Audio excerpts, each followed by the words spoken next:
Mi nombre es Emily Carter, y tenía 25 años cuando entendí algo que nunca te enseñan a tiempo, que alguien puede robarte la vida entera sin siquiera tocarte.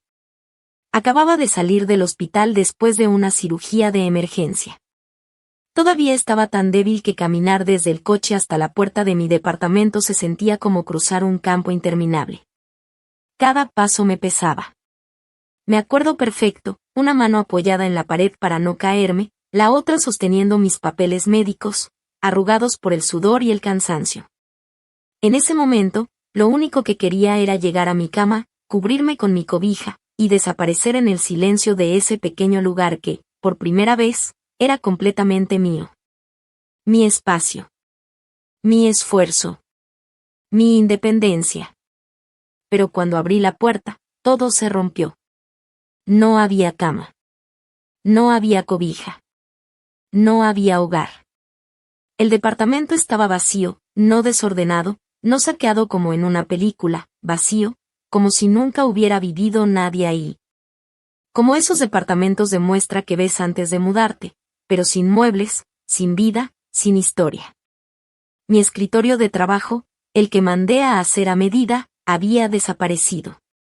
Mi computadora no estaba. La tableta donde hacía todos mis diseños, tampoco. El sofá que me costó meses de ahorro, se había ido. Caminé hacia el closet, y lo abrí con una esperanza absurda, como si algo pudiera seguir ahí. Pero no. Ni una prenda. Ni un gancho. Nada. Fui a la cocina, y hasta los platos baratos que compré en oferta habían desaparecido. Por unos segundos, de verdad creí que me había equivocado de puerta. Que ese no era mi departamento. Porque mi mente simplemente se negaba a aceptar que ese lugar frío, hueco, sin alma, era mío. Hasta que lo vi. En la pared, una marca más clara, un rectángulo pálido donde antes colgaba un marco. Una foto de mi infancia.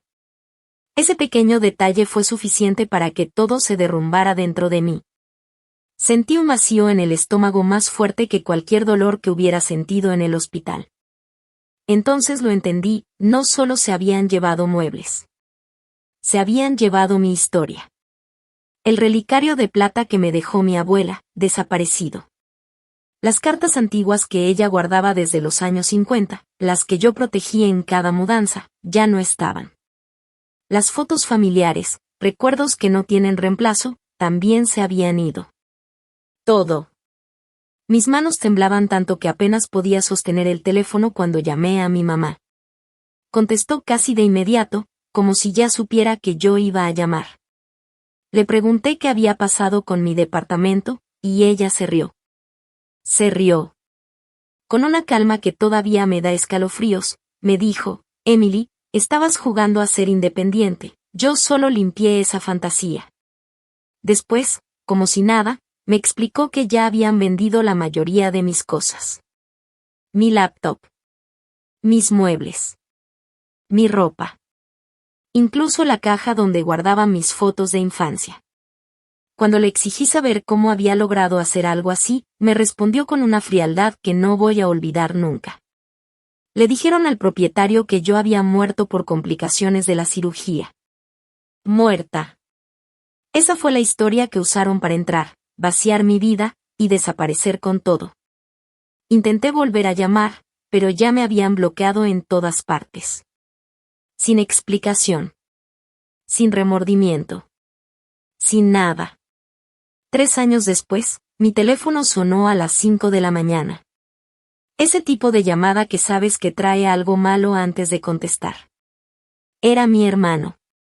Estaba llorando tan fuerte que apenas podía entender lo que decía. Sus palabras salían rotas, atropelladas, desesperadas. Lo único que repetía era, mamá está en el hospital, papá está colapsando, los abogados no dejan de llamar, por favor, Emily, haz que esto se detenga, pero antes de contarte por qué esos abogados estaban involucrados. ¿Y por qué decidí no detener nada? Quiero preguntarte algo. ¿Qué hora es allá donde estás viendo esto? ¿Y desde dónde me estás escuchando?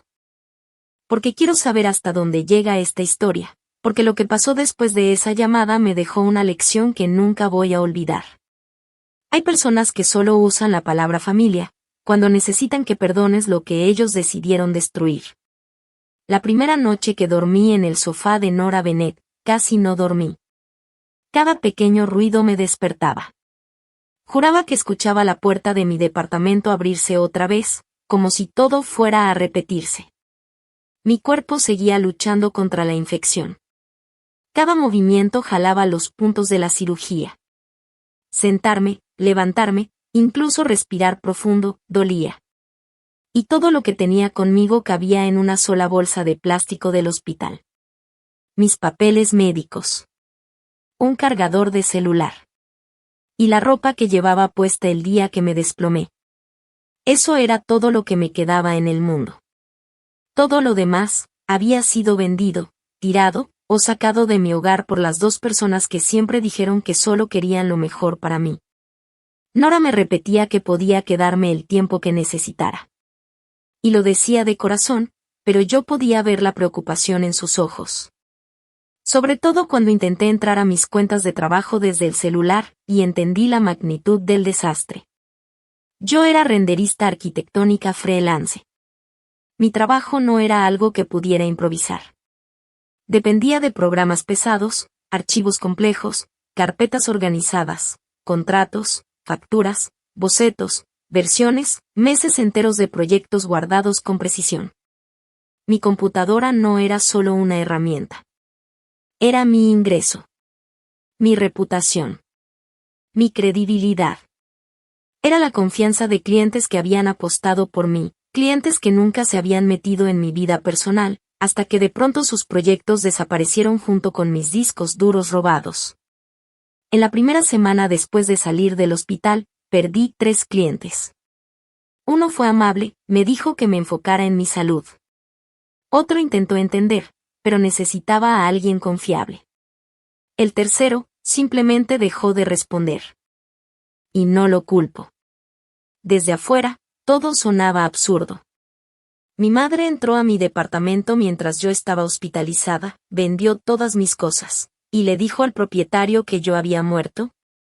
¿Quién escucha algo así, y lo cree? Nadie. Nadie excepto la persona a la que le pasó. Y entonces, empezaron a llegar los mensajes. Personas con las que no hablaba desde hacía meses comenzaron a escribirme, como si de pronto hubiera regresado de otro mundo. Uno de los primeros mensajes fue de una prima. Decía, Emily, ¿de verdad eres tú? Me quedé viendo esa pantalla sin poder reaccionar. 1 minuto entero, tal vez más. Mi mente no terminaba de procesarlo. Cuando por fin le respondí, no pasaron ni unos segundos antes de que me llamara. Estaba llorando, pero no como alguien triste. Era un llanto desesperado, sin control, de esos que te cortan la respiración.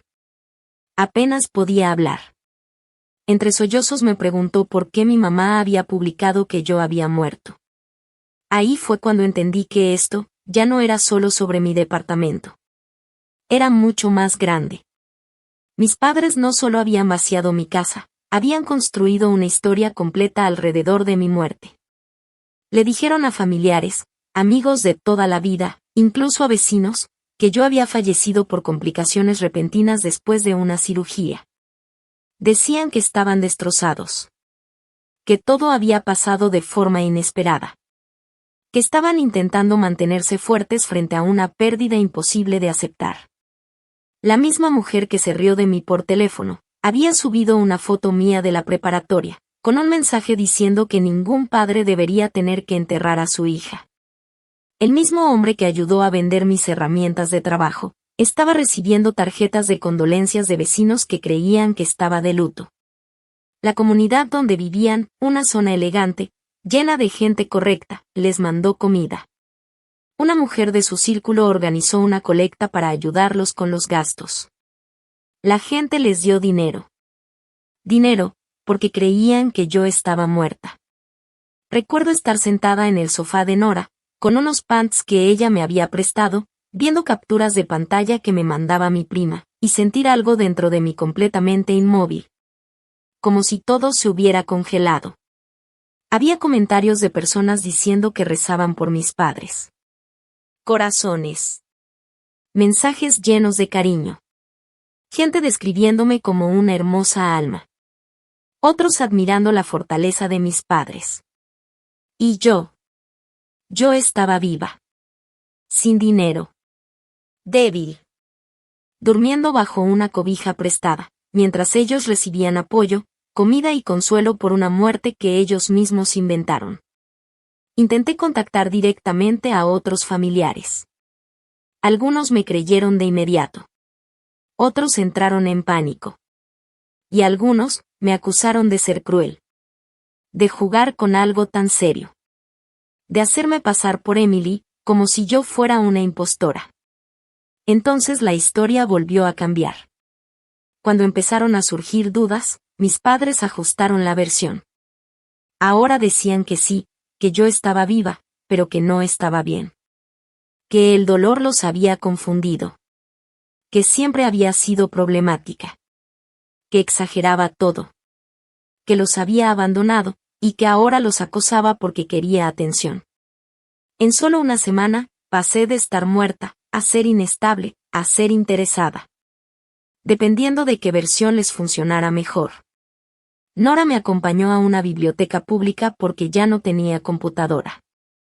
Ahí imprimí cada captura de pantalla como si fueran pruebas de un crimen, porque eso era exactamente lo que eran. Después me llevó de regreso a mi departamento, o lo que quedaba de él. Tomé fotos de cada cuarto vacío.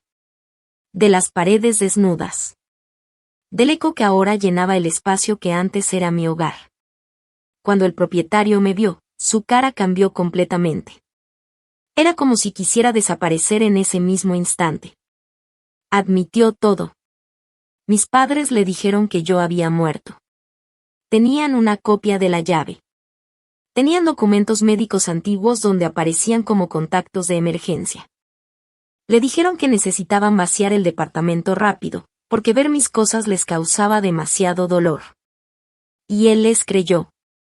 Porque la gente normal no miente sobre la muerte de su hija solo para robarle un sofá y una laptop. Le pregunté por mi depósito de seguridad. Evitó mirarme a los ojos. Dijo que la situación del contrato ahora era complicada.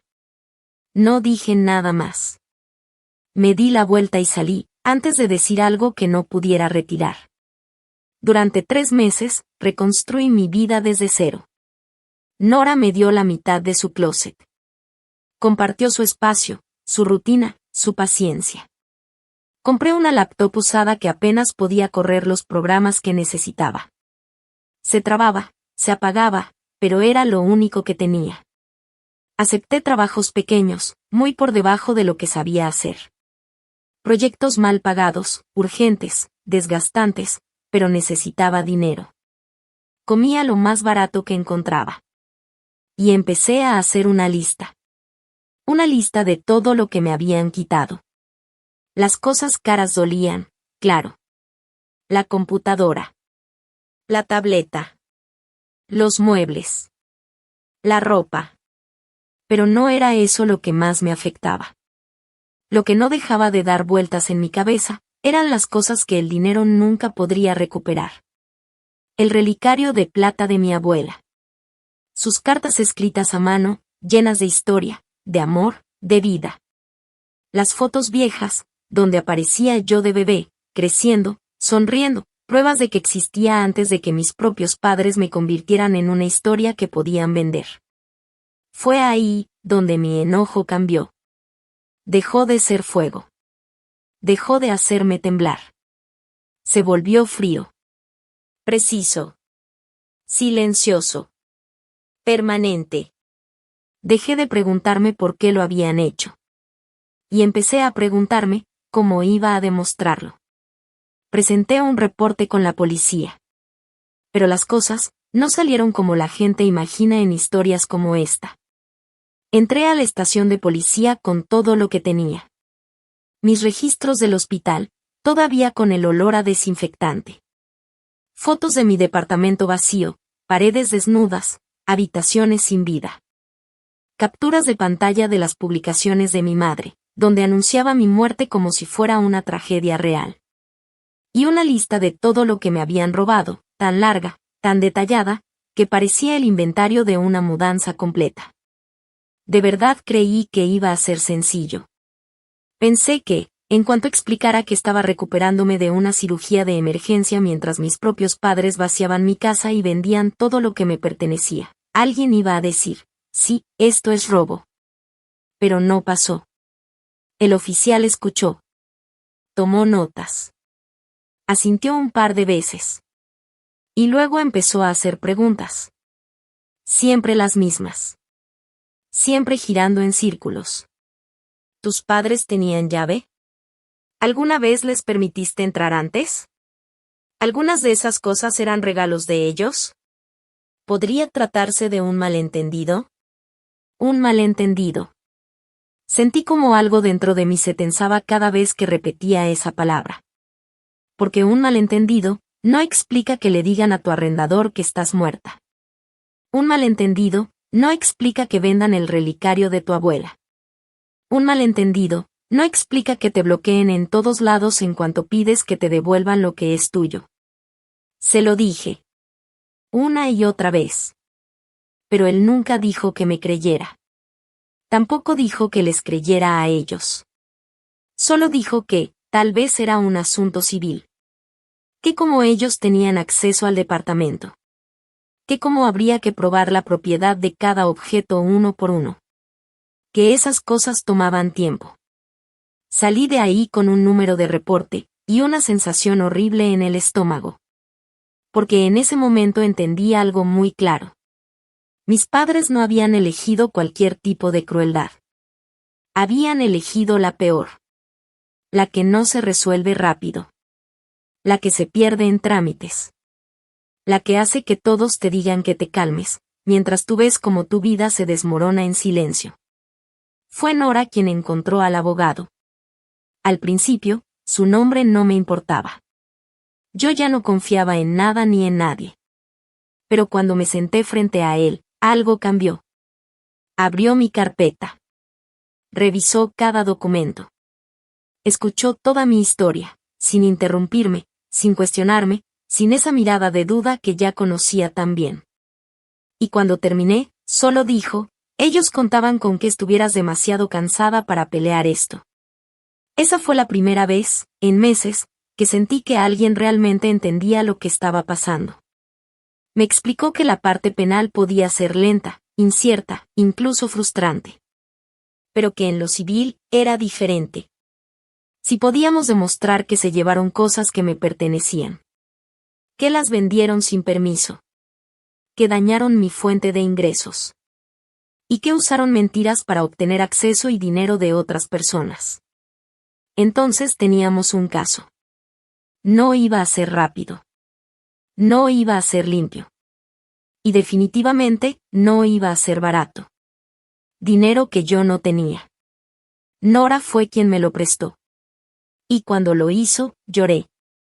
No porque me sintiera débil, sino porque después de meses de ser tratada como si yo fuera el problema, alguien estaba apostando por mi verdad.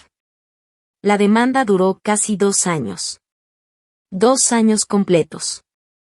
2 años donde mis padres intentaron convertir un robo en un acto de preocupación. 2 años diciendo que creían que yo estaba fuera de control, que necesitaba ayuda, que estaban intentando intervenir por mi bien. 2 años asegurando que solo habían retirado mis cosas porque pensaban que eventualmente yo regresaría a casa. ¿Dónde pertenecía? Mi madre dijo que algunos objetos eran propiedad familiar. Mi padre afirmó que yo era irresponsable con el dinero, que solo intentaban protegerme de mí misma. Y su abogado fue más lejos. Sugirió que, como yo había estado hospitalizada, tal vez mi memoria no era confiable. Que quizás no recordaba bien lo que realmente era mío. Recuerdo leer esa línea en uno de los documentos legales, y empezar a reír. Pero no era risa de verdad. Era ese tipo de risa vacía, cuando ya no te queda nada más. Porque entendí algo muy claro en ese momento. No solo se estaban defendiendo. Seguían intentando borrarme. Solo que ahora, lo hacían con lenguaje legal.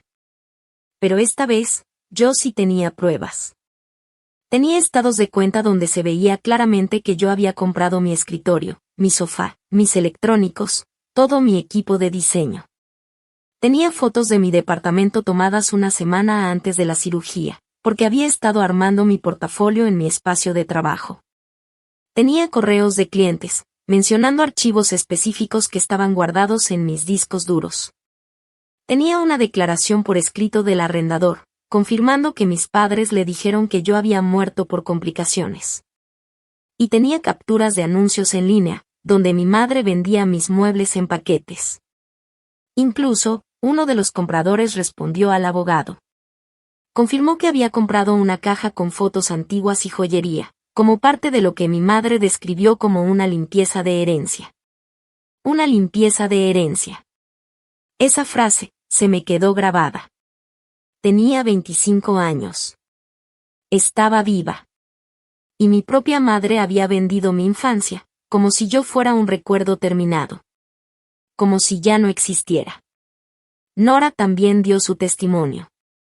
Contó cómo me recogió del hospital, cómo me llevó a casa, cómo vio mi cara cuando abrí la puerta y entendí que todo había desaparecido.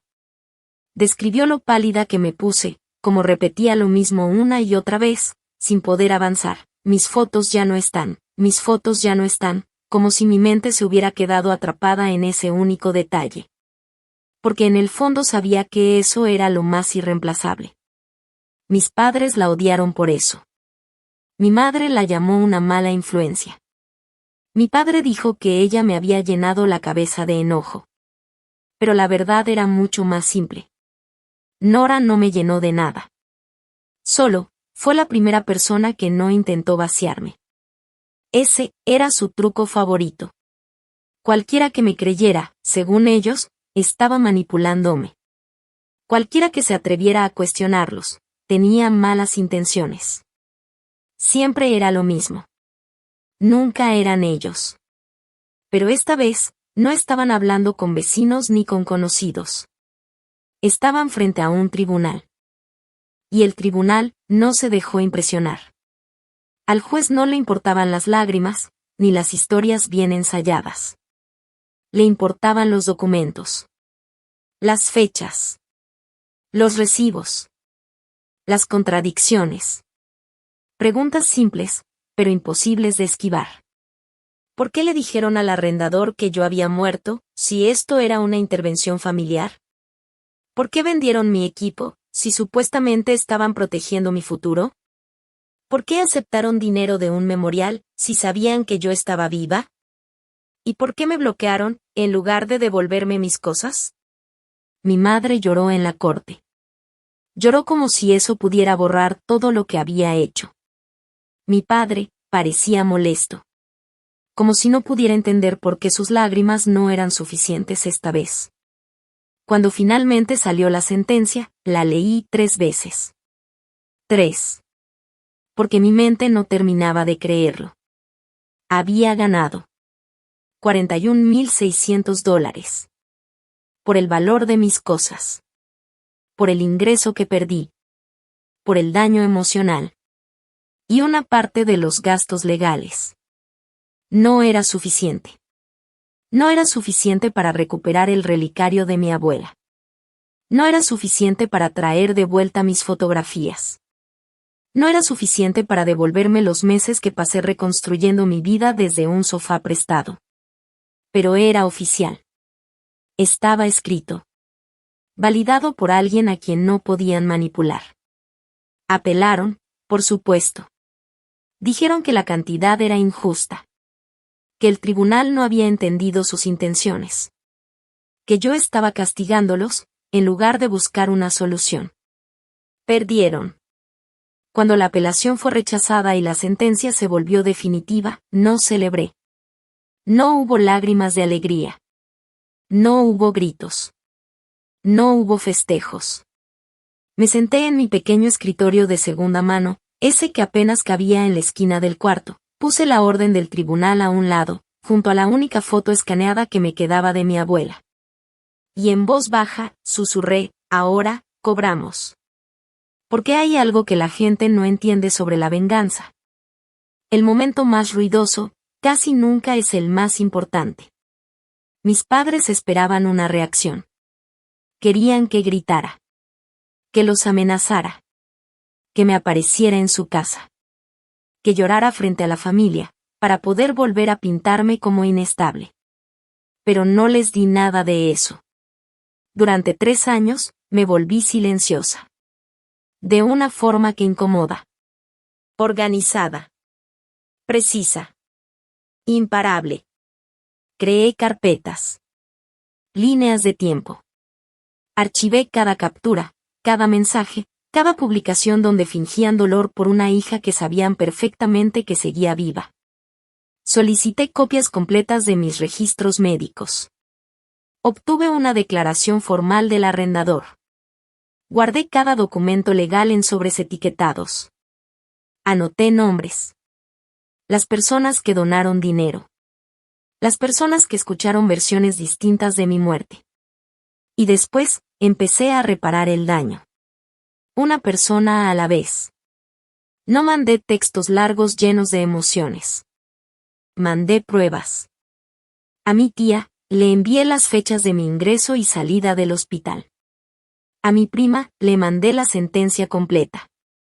A un viejo amigo de la familia, le mostré la publicación del memorial, junto con el anuncio donde mi madre vendía mi escritorio ese mismo día.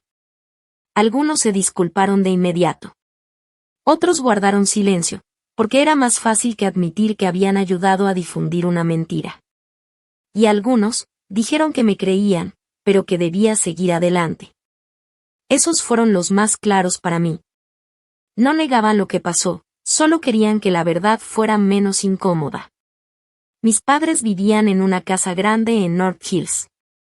De esas que parecen perfectas. Jardín impecable. Decoraciones de temporada en la puerta. Una cocina enorme, con una isla central diseñada para esas reuniones que mi madre amaba presumir en redes. Esa casa, lo era todo para ellos. No era solo donde vivían. Era su disfraz. Era la imagen que proyectaban al mundo: éxito, estabilidad, generosidad, respeto. Mi padre trabajaba en el sector hipotecario, así que la imagen no era solo importante, era parte de su negocio. Mi madre se movía entre eventos de vecinos, comités de caridad y compras en línea que luego justificaba como inversiones elegantes. Pero detrás de todo eso, la realidad era otra. Más tarde descubrí que ya estaban en problemas antes de robarme. Tarjetas de crédito al límite. Pagos atrasados de la hipoteca. Vergüenza privada, escondida detrás de sonrisas públicas. Mi departamento no fue un accidente.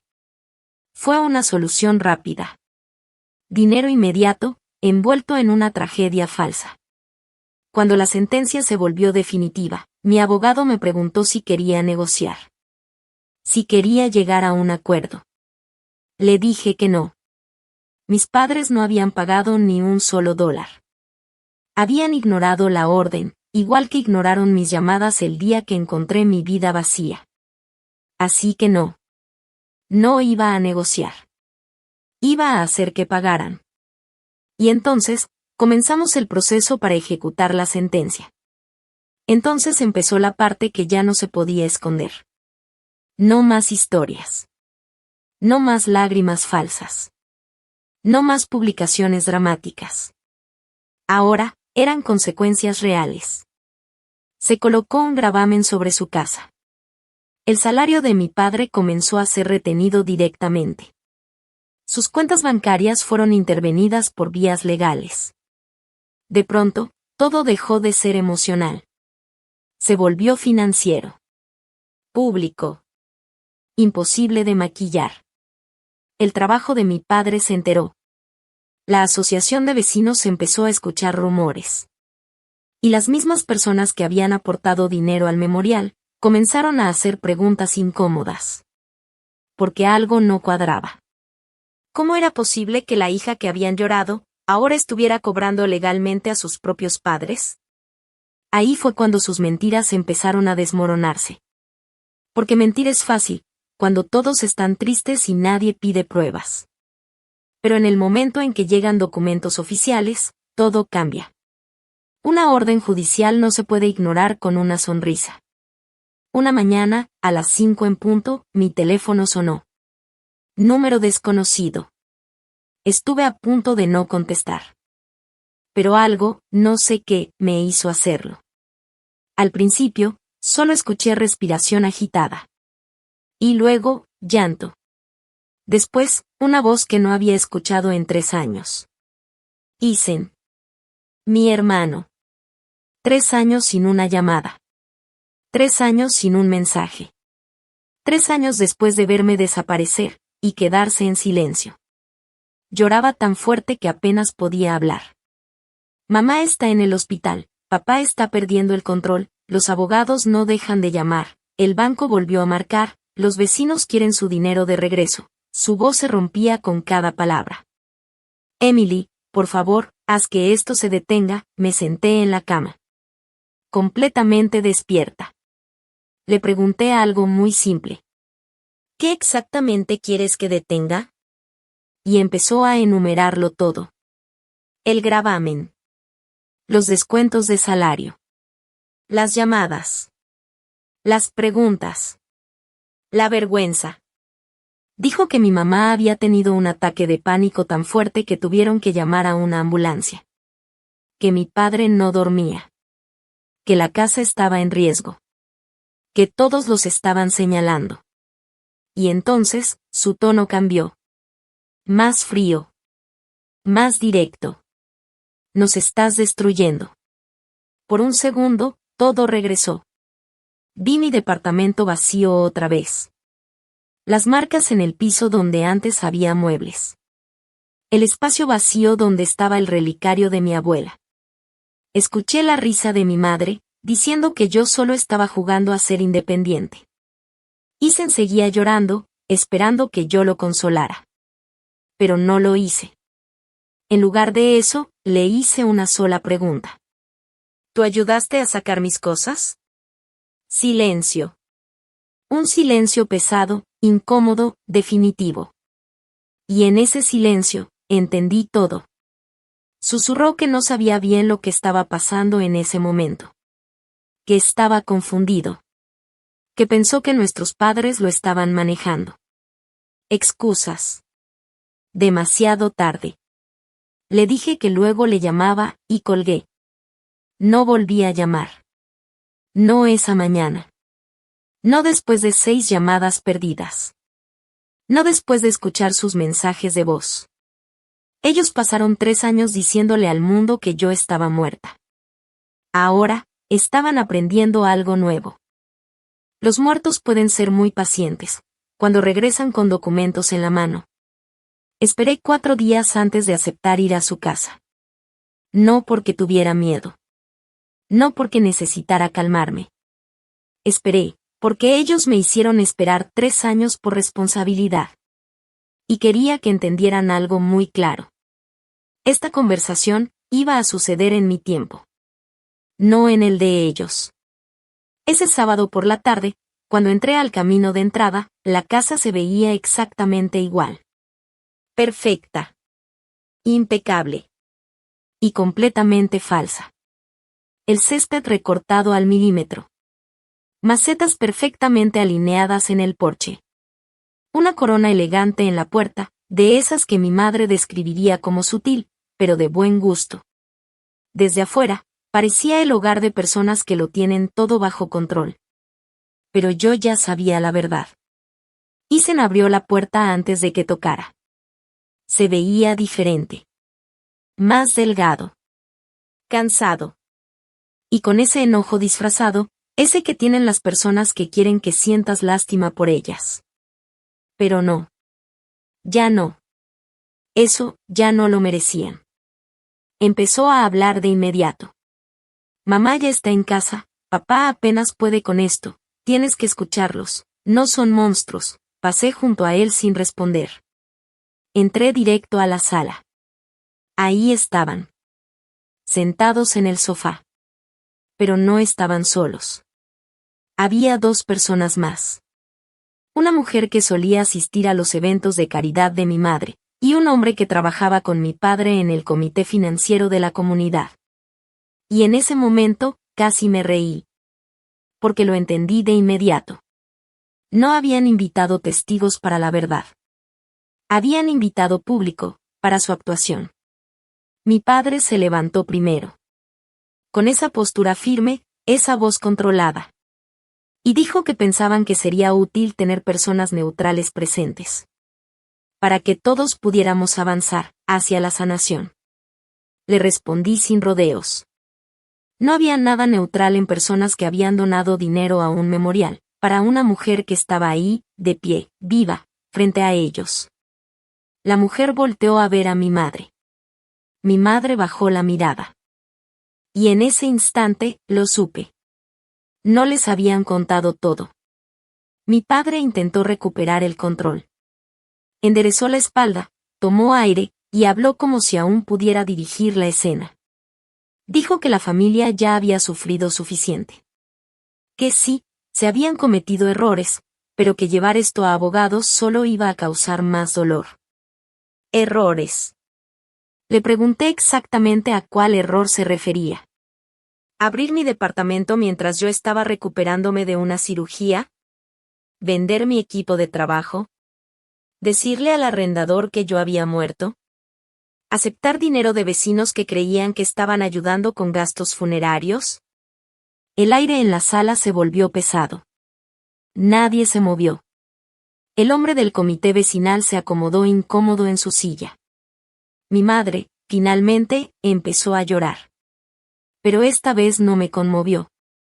Dijo que yo nunca entendería la presión que estaba viviendo. Que las deudas se estaban acumulando. Que las comisiones de mi padre habían bajado, y que ella estaba intentando mantener la imagen de la familia. La imagen. Dijo que todo, cada evento, cada cena, cada reunión, venía con expectativas. Que las compras se le habían salido de control. Que todo había sido demasiado. Y que, había tomado una sola decisión terrible, en un momento de desesperación. La miré fijamente. Y le dije la verdad. Una decisión terrible, es comprar algo que no puedes pagar. Lo que ella hizo, no fue un impulso. Requirió planear. Requirió tener una llave. Requirió conseguir transporte. Requirió publicar anuncios. Requirió inventar una historia, sobre mi muerte. Y requirió bloquearme, cuando le supliqué que me devolviera lo mío. Se tensó cuando dije supliqué.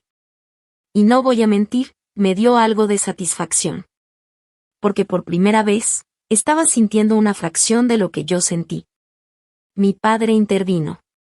Dijo que estaban dispuestos a arreglar las cosas, de una manera realista. Que la cantidad impuesta por el tribunal era imposible. Que si yo seguía con el proceso, podían perder la casa. Que tal vez podíamos llegar a un acuerdo. Reducir la cantidad. Detener los descuentos de salario. Resolverlo como familia, en privado. Lo miré, y le hice una pregunta directa. ¿Se refería a ese tipo de acuerdo familiar, donde ustedes se quedan con todo, y yo me quedo callada, para que puedan conservar su casa? Dijo que yo estaba distorsionando sus palabras. Negué con la cabeza. No. Por primera vez, las estaba repitiendo con claridad. Entonces giré hacia Isen. Le hice la misma pregunta que le había hecho por teléfono. ¿Ayudaste a sacar mis cosas? Antes de responder, ya estaba llorando. Dijo que sí. Que ayudó a bajar cajas al garaje. Que vio mi escritorio, mi silla, mi ropa en bolsas, mi equipo, y esa pequeña caja de madera que estaba en mi tocador. Esa caja. La que tenía mis recuerdos más personales. Dijo que preguntó si debían conservarla, porque parecía importante. Y que mi madre le dijo que no. Que todo tenía que irse. Todo. Dijo que tenía 23 años, y que le daba miedo cuestionarlos. Lo miré, sin decir nada, hasta que bajó la vista. Y entonces le dije lo que nadie más iba a decirle. Ya tenía edad suficiente para saber la diferencia entre ayudar y encubrir. Intentó justificarse. Dijo que pensó que tal vez era una especie de intervención. Lo miré otra vez, y le hice otra pregunta. ¿Qué tipo de intervención? ¿Vende un relicario de plata, con cartas de una mujer que ya no está, como si fueran parte de una liquidación? Nadie respondió. Y así fue toda la conversación. Tenían explicaciones, hasta que pedía detalles. Tenían lágrimas, hasta que nombraba acciones. Tenían valores familiares, hasta que aparecía el dinero.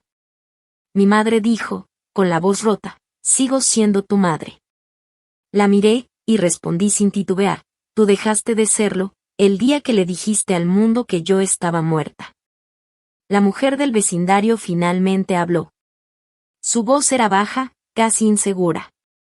Le preguntó a mi madre si la colecta del memorial había sido basada en una mentira. Mi madre dudó. Y dijo una sola palabra, es complicado. Esa palabra hizo más daño que cualquier cosa que yo pudiera haber dicho. Complicado significaba sí. Complicado significaba que las comidas, las tarjetas, el dinero, todo, había sido construido sobre un engaño. Fraude. Mi padre me acusó de estar humillándolos. Negué. No los estaba humillando. Me estaba negando a seguir ayudándolos a esconderse. Me di la vuelta, y salí. Isen me siguió hasta la entrada. Dijo que todo se estaba desmoronando. Que mamá estaba enferma. Que papá podía perder su trabajo. Que la gente se estaba volteando en su contra. Lo escuché. Y luego le hice una última pregunta. ¿Dónde estaba toda esa preocupación, cuando yo dormía en el sofá de Nora, con un solo suéter prestado, sin forma de trabajar? Se limpió la cara, y dijo que lo sentía. Lo miré, sin suavizar nada. Lo siento, es lo que la gente dice, cuando la verdad ya les está costando algo. Responsabilidad es lo que hacen antes de llegar a ese punto. Entonces me subí al coche y los dejé ahí, parados en la entrada de esa casa, la misma casa que eligieron por encima de mí. No volteé. No porque no doliera, sino porque ya no había nada que rescatar en ese lugar. Después de esa reunión, se activó lo que yo llamo la maquinaria familiar. No era la parte de la familia que me buscó cuando salí del hospital, ni la que me ofreció un sillón donde dormir cuando no tenía nada. Era la otra, la que solo aparece cuando las consecuencias alcanzan a quienes siempre controlan la historia. La primera en llamar fue mi tía Valerie. Su voz sonaba suave, casi cariñosa, como si quisiera envolver todo en calma. Me dijo que me quería, que lo que había pasado era horrible, pero que tenía que pensar en el panorama completo. Esa frase me hizo apretar el teléfono con fuerza.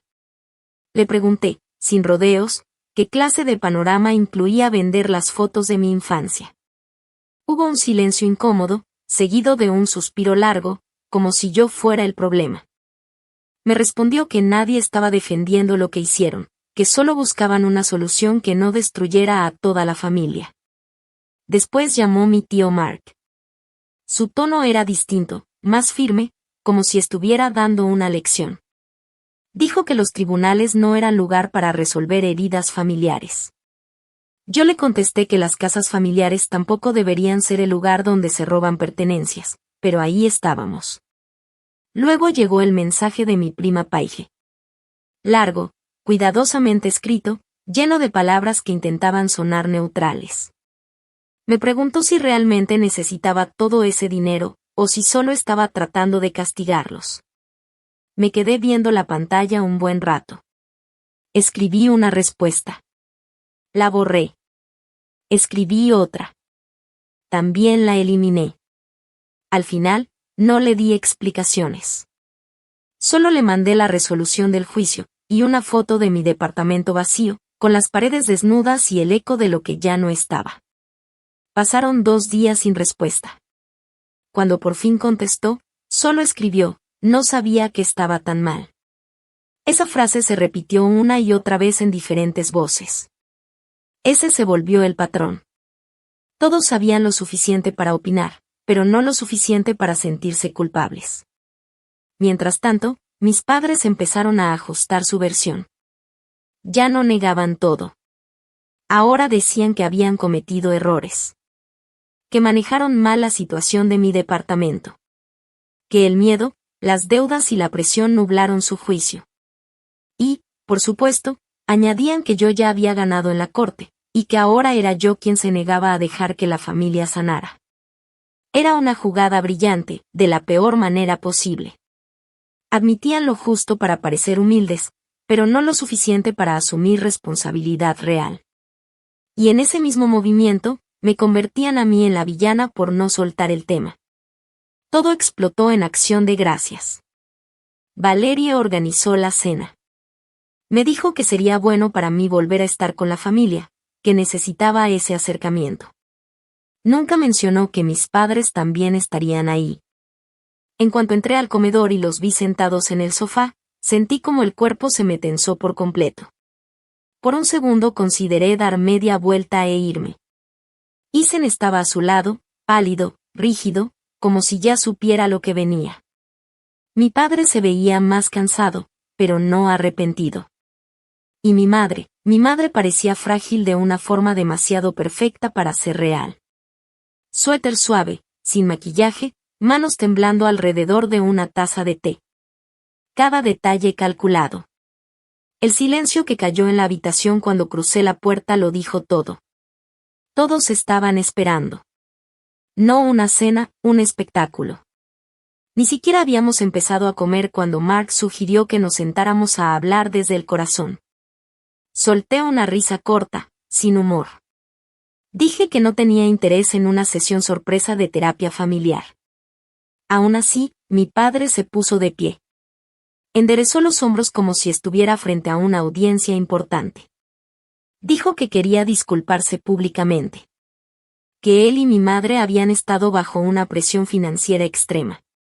Que habían tomado decisiones de las que se arrepentían profundamente. Que nunca quisieron lastimarme de esa manera. Lo dejé hablar, y luego le hice una sola pregunta. ¿Qué decisiones?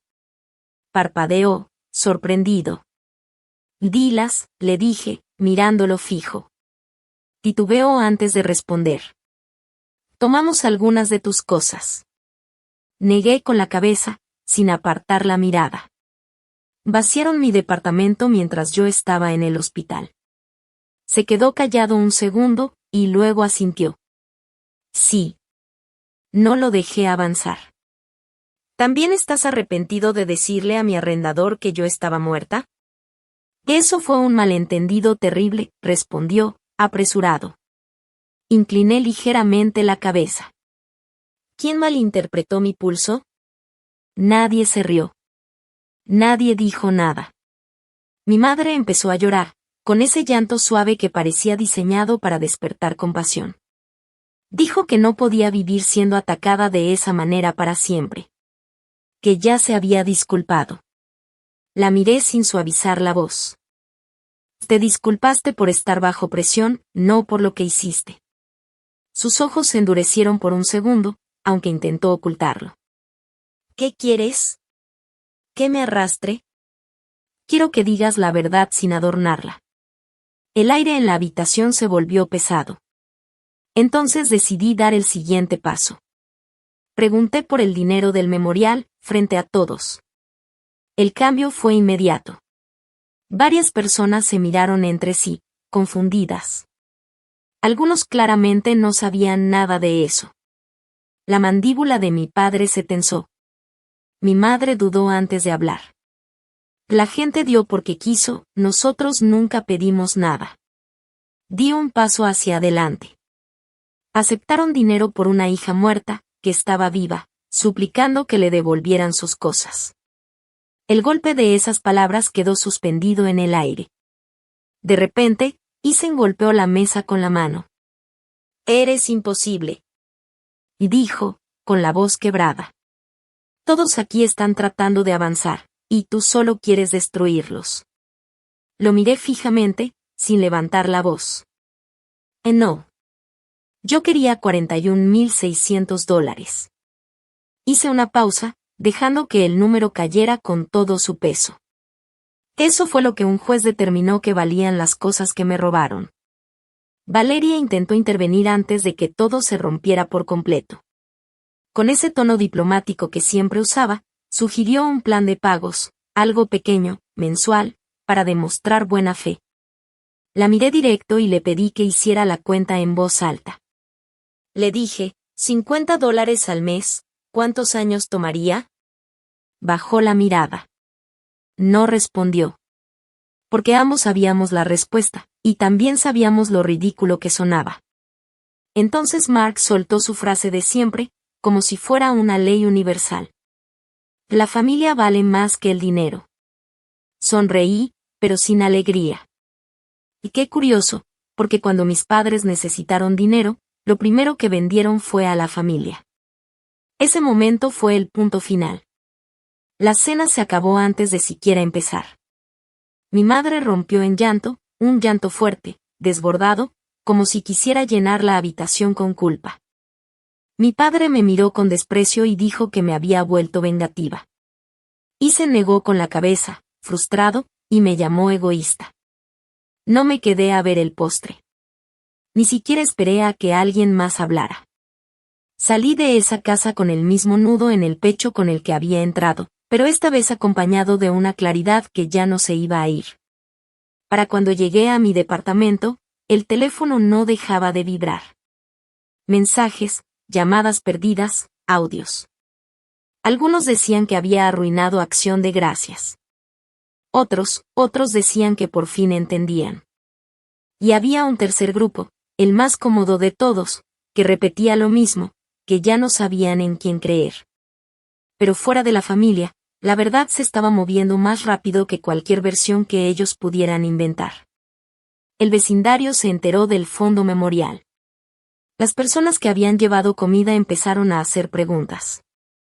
Alguien publicó en el grupo privado de la comunidad sobre la sentencia del juez. Y, poco a poco, todo empezó a desmoronarse. El comité de caridad retiró a mi madre sin hacer mucho ruido, como si quisieran evitar el escándalo, pero el mensaje era claro. A mi padre le pidieron que dejara su puesto en la junta cuando comenzaron a cuestionar cómo alguien con un embargo salarial y un escándalo de fraude podía manejar finanzas comunitarias. Sus clientes también empezaron a escuchar rumores. Y en su trabajo, la confianza no es un lujo, es la base de todo. Sin ella, no hay negocio. Y la suya se estaba deshaciendo. La casa ya venía arrastrando pagos atrasados. El embargo hacía casi imposible ponerse al corriente. Los gastos legales terminaron de vaciar lo poco que quedaba. Todo se acumuló, hasta que ya no hubo forma de sostenerlo. Isen volvió a llamarme. Su voz ya no tenía enojo, tenía miedo. Me dijo que lo iban a perder todo. Que si yo tenía un poco de compasión, debía detenerme. Que esto ya había ido demasiado lejos. Respiré hondo antes de responder. La compasión sin responsabilidad solo es permiso para seguir haciendo daño. Se quedó en silencio unos segundos, y luego dijo que yo estaba destruyendo a la familia. Negué, aunque no podía verme. No. Yo dejé de sostener una mentira que me estaba destruyendo a mí desde hace 3 años. Esa era la verdad que nadie quería tocar. Todos me pedían que salvara a la familia, pero nadie sabía explicar por qué salvarla significaba proteger a quienes la rompieron. La ejecución hipotecaria se hizo oficial a principios de primavera. La noche antes de que tuvieran que irse, Isen me mandó un mensaje larguísimo. Decía que esa era mi última oportunidad de hacer lo correcto. Que no tenían a dónde ir. Que mi mamá ya casi no dormía. Que mi papá parecía un hombre derrotado. Y terminó con una frase que se me quedó grabada: si dejo que pierdan la casa, voy a cargar con eso toda la vida. Leí el mensaje 2 veces. No respondí. Dejé el teléfono boca abajo, y me fui a dormir. A la mañana siguiente, manejé hasta North Hills. Me estacioné al otro lado de la calle, frente a la casa que durante años usaron como prueba de que eran mejores que los demás. Había un camión de renta en la entrada. Nada elegante, nada organizado. Solo un vehículo barato y una pila de cajas de cartón medio vencidas junto al garaje. Mi padre cargaba lámparas, caminando lento, como si cada paso le pesara más de lo normal. Mi madre estaba en el porche, con los brazos cruzados, mirando el jardín, como si esperara que el mundo le pidiera perdón. Isen fue el primero en verme. Dejó la caja que llevaba y caminó hacia mi coche. Su cara ya venía tensa, torcida por la molestia. ¿Qué haces aquí? Y me preguntó. No mentí. Y quería verlo. Su expresión se endureció. Viniste a disfrutar esto. Lo pensé un segundo. Tal vez una parte de mí sí. No iba a fingir ser alguien que no era. 3 años atrás, yo estaba parada en medio de un departamento vacío, con la cinta del hospital aún pegada en el brazo, y nadie de mi familia apareció para ver lo que me habían hecho. Así que sí, quería verlo. Quería ver la casa vacía. Quería ver cómo la vida que protegieron con mis cosas robadas se caía, no por mí, sino por el peso de todo lo que construyeron sobre mentiras. Mi padre bajó por la entrada despacio. Se veía más viejo, más pequeño, pero no inocente. Nunca inocente. Se detuvo frente a mí. ¿Ya estás satisfecha?, preguntó, con rabia contenida. Lo miré sin titubear. ¿Por el dinero? No. Frunció el ceño. No hay dinero, dijo. La bancarrota cubrirá lo que pueda, y lo demás se perdió. Habían perdido la casa. Habían perdido amistades. Habían perdido su lugar en ese mundo que tanto defendían. ¿Qué más quieres?, preguntó. Di un paso al frente. Quiero que dejes de actuar como si esto fuera algo que yo te hice, cuando en realidad lo construiste tú, mentira tras mentira. En ese momento, mi madre bajó las escaleras. Su voz salió suave, casi quebrada. Ya no te reconozco. La miré, sin apartar la vista. La hija que yo crié jamás disfrutaría ver a sus padres sufrir. Sus palabras quedaron flotando en el aire, cargadas de juicio, de dolor, y de una versión de mí que ya no existía. Le respondí sin bajar la mirada. La hija que tú criaste salió de una cirugía, y regresó a casa para descubrir que su propia madre había vendido su vida en pedazos. Sus labios temblaron. No supo qué decir de inmediato. Eres cruel, murmuró al final, como si esa palabra pudiera cubrir todo lo demás. Negué lentamente. Tú le dijiste a la gente que yo estaba muerta. Apartó la vista. Ese gesto, ese pequeño movimiento, fue lo más cerca que estuvo de sentir vergüenza. Isen explotó. Empezó a gritar que yo había destruido a todos. Que perdió amistades. Que la familia ya casi no se hablaba. Que no podía creer que lo estuviera castigando a él por algo que hicieron nuestros padres. Lo dejé desahogarse, y luego hablé con calma. Tú ayudaste a bajar mis cosas al garaje. Su expresión cambió apenas. Viste la caja de mi abuela, y no dijiste nada. Tragó saliva. Guardaste silencio durante 3 años, y solo me buscaste cuando las consecuencias llegaron hasta tu cuarto. El enojo en sus ojos se mezcló con algo más, algo que no quiso aceptar. No sabes lo que era vivir bajo su presión, dijo, intentando defenderse. Di un paso hacia él. Y tú no sabes lo que es ser borrada por las personas que se supone deben protegerte. El silencio volvió a caer, más pesado que antes. Mi padre dio un paso al frente, cortando el momento. Vete, ordenó. No discutí. Pero antes de hacerlo, volteé una última vez hacia la casa. El porche perfecto. Las ventanas vacías. Los vecinos mirando desde lejos, fingiendo no hacerlo. Durante años, esa casa fue su escenario. Ahí organizaron cenas elegantes, reuniones de caridad, fotos impecables, sonrisas ensayadas. Todo cuidadosamente armado para sostener una historia que nunca fue real. Y ahora. Era solo otra propiedad que el banco quería recuperar. Nada más. Se mudaron a un departamento pequeño, de 2 recámaras, en otra ciudad. Muy lejos del vecindario donde antes eran intocables.